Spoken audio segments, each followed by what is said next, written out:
Hello, everyone, and welcome to a brand new episode of Being Curious.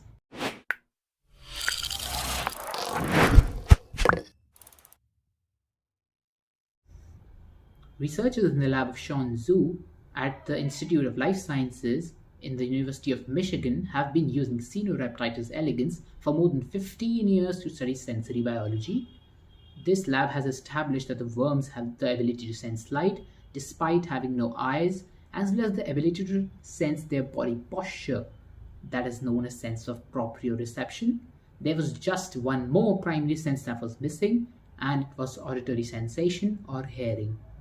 But hearing, unlike other senses which are found widely across the phyla, is only discovered in vertebrates and some other arthropods, and a vast majority of invertebrate species are thus believed to be sound insensitive.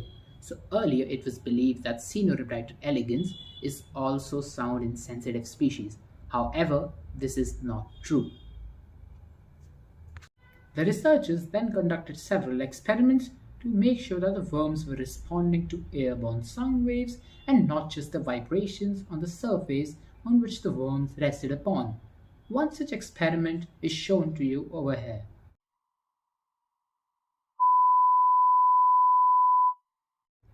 And they soon found out that the worm's whole body acts as a cochlea, which is the fluid-filled cavity found in the inner ear of vertebrates.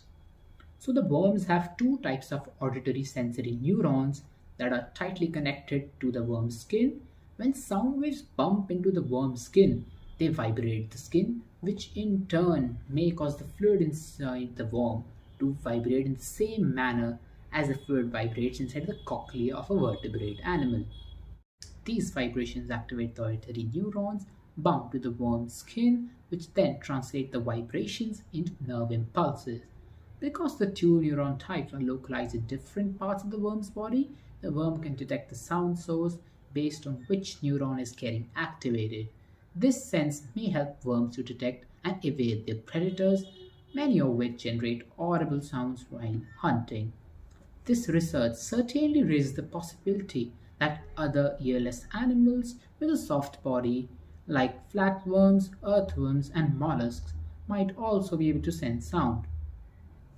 Shanzu himself says, and I quote, that our study shows that we cannot just assume that organisms that lack ears cannot sense sound. Thank you for giving me your precious time. I hope you liked this one.